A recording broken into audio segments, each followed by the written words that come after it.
자, 슈퍼위크 청문회 3일 동안 끝났습니다. 까도 계속 의혹이 나오는 사람이 한 명 있지요. 바로 송영무 국방부 장관 후보자인데요. 이번에는요, 송영무 후보자가 과거에 해군 동기의 음주운전 사실을 무마해주는 대가로 금품이 오고 간 그런 정황이 또 드러났습니다. 어떻게 된 일인지 직접 들어보겠습니다. 새벽 5시에 저희 집으로 자고 있는데 전화가 와가지고 어떻게 좀 일로 꼭 오라고 좀 와서 좀 도와달라고 집에서 그저 음주 얼마 되지도 않았어요. 한 달 정도 됐을까 정신 못 차리고 내가 갔을 때보다 술 냄새가 풍겼었어. 나중에 그 후배한테서 전화가 왔는데 일 처리가 되고 난 다음에 경찰관들은 전체 입을 다 막아야 된대요. 그 입을 다 막아야 되기 때문에 얼마 금액을 요구해가지고 그걸 다 입을 봉한 모양이더라고요. 네, 자, 이 전역한 원사의 증언에 대해서 송영무 후보자 인사청문회 자리에서 이렇게 해명을 했습니다. 들어보시죠. 그리고 노량진 건에 대해서도 무슨 사전 무마 청탁을 했다 이렇게 단정을 하시는데 저는 사전 무마 청탁을 한 적이 없습니다. 자, 제보자는 명확하게 사실을 기억하고 제보를 했고 송영무 후보자는 나는 그런 적이 없다라고 얘기를 합니다. 두 사람 중 하나는 분명히 거짓말하는 건데요. 이 사건을 한번 다시 설명을 해주시죠. 네, 아까 말씀하신 대로 결국 둘 중에 한 명은 거짓말을 하고 있다라고밖에 볼 수가 없는 상황이긴 합니다. 그런데 지금 저게 그러니까 20년도 더 된 일이거든요. 1991년 7월에 이제 노량진역 인근 파출소에서 벌어진 일이라고 이제 주장을 하는 건데 당시에 이제 술을 많이 마셨던 송영무 후보자와 송영무 후보자의 동기 이 두 분이 음주운전이 적발이 돼서 파출소까지 갔고 그래서 이 파출소에서 사건을 무마하기 위해서 당시에 경찰관의 초등학교 선후배 사이였던 P씨, 그러니까 아까 방금 목소리가 나왔던 예비역 해군 원사에게 사건 무마를 종용한 거다. 네. 이제 이런 주장인데 글쎄요. 사실 이 사실관계가 얼마나 입증이 될 수 있을지는 굉장히 어려울 것 같습니다. 근데 다만 여기서 꼭 짚고 넘어가야 될 점은 지금 송영무 후보자 같은 경우는 이미 앞서서 본인이 음주운전에 한번 적발이 됐었거든요. 근데 물론 어떤 사회적 그때 당시의 분위기를 무시할 수는 없겠지만 그래도 어쨌든 술이 만취가 돼서 동기와 같이 음주운전을 했고 또 실제로 적발이 됐다면 본인이 운전하지 않았더라도 이것만으로도 약간 좀 도덕성에 문제가 있지 않겠느냐 이제 이런 의견도 나오고 있습니다. 네. 지금 송영무 후보자에 대해서는요, 음주운전 적발돼서 그걸 갖다가 어떻게든 은폐하고 사건을 무마시키는 이런 지금 그 케이스가 지금 두 번째 지금 그렇죠. 경우가 본인의 음주운전과 동료의 네. 음주운전. 이런 두 가지 하나는 진해고 하나는 지금 서울 노량진에서 발생했는데 이것이 어떻게 우연일 수가 있을까 이런 것이 합리적인 의심이라고 생각이 되고요. 네.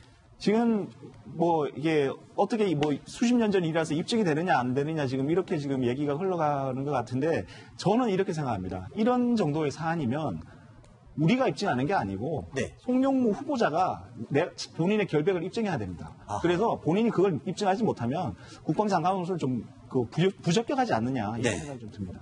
자, 이 둘 중 하나는 분명히 거짓말을 하는 것은 분명한데요. 일단 송영무 후보자가 자기는 그런 적이 없다, 자신은 그런 적이 없다고 결코 아니다라고 부인하고 있기 때문에 이에 대해서 김학용 의원이 직접 본인이 확인했다면서 주장을 했습니다. 들어보시죠.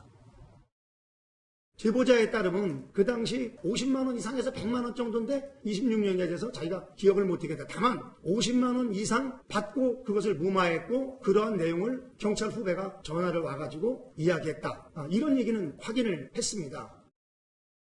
자, 이렇게 강하게 의혹들이 여러 번 제기되고 있는데 정작 송영무 후보자는 이 사건, 노량진 음주운전 무마 사건에 대해서는 지금 입장을 내놓지 않고 있어요. 특별하게. 그 네, 아까 보신 정도의 딱 해명이 끝입니다. 그러니까 네. 나는 절대로 돈을 주고 사건 청탁을 무마한 적 없다. 이렇게만 얘기를 하고 있는데 아까 말씀하신 대로 이 사건 같은 경우는 어떻게 보면 굉장히 국민적인 그 비판을 받을 수 있는 사안이기 때문에 네. 조금 더 송영무 후보자가 본인의 결백을 입증하기 위해서 적극적으로 나서야 되지 않겠느냐. 네. 이제 이런 지적들이 지금 나오고 있는 것 같습니다. 네. 저거 사실요, 송영무 후보자고 해서 원사 P씨 대지라면 끝나요, 검찰에서.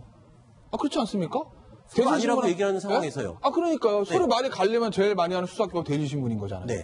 어제 이제 송영무 후보자 저 인사청문회에서 이철희 의원이 그런 얘기 한번 했었죠. 이거 송영무 음해 세력이 후보자의 얘기하시는 거죠? 저 국방 개혁에 반대하는 음해 세력이 있는 것 그런 것 같습니다. 얘기했습니다. 뭐 있을 수도 있을 겁니다. 네. 뭐 모든 개혁에는 반개혁적이 있으니까 하나만 물어볼게요. 예비역 원사가 반개혁적일까요? 국방 개혁을 반대하는 사람일까요? 장군 출신도 아니고 원사 출신 이미 은퇴한 사람인데 네. 그렇지 그러니까 않습니까? 제보의 동기 자체가 그렇죠. 예. 그러니까 저 말로 신빙성도 물론 우리가 잘 따져봐야 되겠지만 네. 저런 제보가 있을 때는 첫 번째 하는 게 이 사람이 왜 했을까? 네. 정말 누구를 음해하기 위해서 한 걸까? 해서 얻는 게 뭐지? 이걸 생각해봐야 되거든요. 근데 지금 이 상황에서 일면식도 없는 송영무 후보자를 음해해서 저 PC한테 오는 이득이 뭘까? 네. 저는 그 생각을 한번 해봤어요. 제보자의 진술의 신빙성에 대해서 또 무게를 더 두고 싶다. 이게 김태현 변호사의 생각인 것 같습니다. 자, 청문회가 시작되기도 전에 야당에서는 자진 사퇴를 요구해 왔는데요. 청문회가 끝나고 나서는 더 목소리를 높여서 송 후보자에 대한 자진 사퇴를 요구하고 있습니다. 직접 들어보시죠. 인사가 만사라는 점에서 잘못된 인사는 결국 국정 실패로 이어질 것이 뻔하기 때문에 그런 인사에 대해서는 단호히 반대할 것입니다.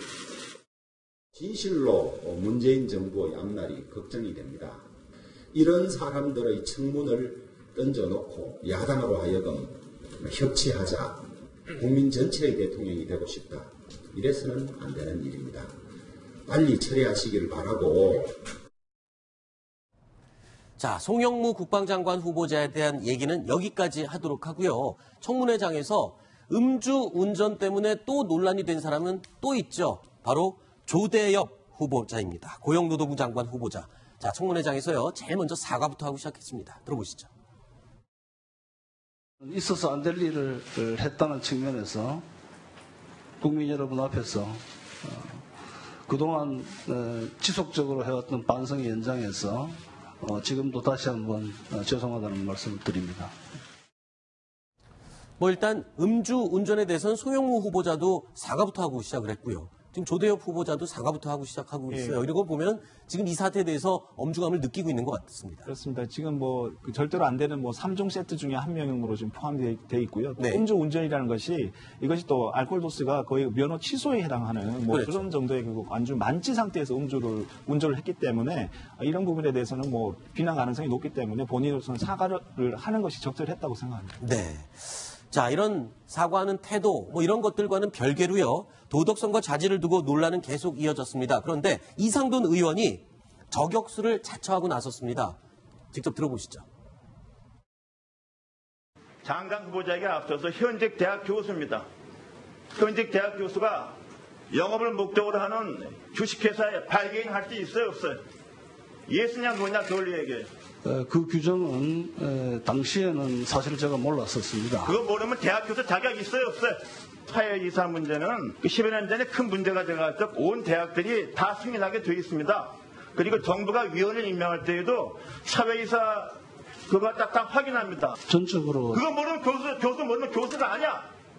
그만둬! 무슨 장관을 합니까? 교수도 못 되는데. 네, 굉장히 격하게 지금 공격을 하고 있는데, 근데요, 이 야당 의원들 입장은 그겁니다. 인감을 넘겨줬고, 이 넘겨줬는데도 이사로 등재된 사실을 몰랐다는 것 자체가 말이 안 되고, 아니면 나도 모르게 인감을 어떻게 남에게 넘겨주겠냐. 되게 친절하신 분이신데요. 막 인감 주고 막 그러니까. 그렇죠. 인감을 아무한테나 주면 안 되는 거잖아요, 사실은. 그러니까 이게 이 해명에 대해서 그러니까 지금 보수 야당을 비롯해서 심지어는 정의당에서도 지금 이거는 해명이 좀 이상하다. 네. 오늘도 청문회장에서 이제 정의당 이정미 의원이 부모 자식한테도 인감을 그렇게 안 준다. 네. 이렇게 지적할 정도로 어떻게 보면은 약간 해명에 좀 구멍이 많지 않느냐. 이제 이런 지적이 많은 것 같습니다. 네. 자, 조대엽 후보자 여러 가지 또 도덕성 검증 논란이 계속 이어졌었는데요. 자, 이 두 사람 송영무 조대엽 후보뿐만 아니라 김상곤 교육부 장관 후보자에 대한 청문회에서도 굉장히 논란이 컸습니다. 여야 의원들의 고성이 오고 갔었는데요. 어떤 내용이었는지 영상으로 보시겠습니다. 네, 저희가 지금 국민들과 교육부의 수장을 청문하는 자리입니다. 운동경기장이 아니지 않습니까? 근데 지금 저 뒤에 잠깐 일어나 보세요. 두 분, 남녀 두 분. 일어나 보세요, 두 분. 누구십니까? 여기 좀 구경 왔어요? 큰 소리 떠들고 조롱하고 둘이 앉았어요. 이게 지금 청문회장에서 할 수 있는 일입니까? 두 분은 좀 밖으로 보내주시기 바랍니다. 예. 네, 부탁드리겠습니다. 보류장목이 없다니요. 국가 공무원들입니다. 보류장목이 없다는 표현은 과십니다. 지금 발언하는데 저 컨셉에 다 들리게 이야기하는 게 보장문이 없는지 뭐예요 이게? 점잖게 하셔야죠. 네, 어제 오늘 연 이틀 동안 청문회장 자리가 굉장히 난타전 그리고 고성이 오가는 시끄러운 분위기였어요. 이게 제대로 청문회 할 수 있는 분위기는 아닌 것 같아요. 정말 교문위가 정말 보면은 참 바람잘 날 없습니다. 네. 교문위에 특히 지금 자유한국당의 소위 전투력이 높은 분들이 굉장히 많습니다. 네. 이장우 의원이랄지 이은재 의원이랄지 방금 아까 저 문제가 있던 게 지금 한선교 의원 뒤편에 앉아있던 한선교 의원실 보좌진들인데 이제 저런 어떤 에피소드까지 생기는 게 매번 교문입니다. 그러니까 또 이번에 또 김상곤 후보자 같은 경우에는 야3당이 무조건 반대를 외치고 있기 때문에 네. 지금도 교문위에서 27시간 동안 심지어 어제에 이어서 잠시 정회를 했다가 통상적으로 12시가 넘기면 뭐 차수 변경해서 그냥 바로 끝내거든요. 네. 근데 이거를 정회를 했다가 오늘 아침에 다시 열고 네. 이 정도로 지금 굉장히 청문회 자체가 좀 이렇게 매끄럽게 진행되지는 못했던 것 같습니다. 네.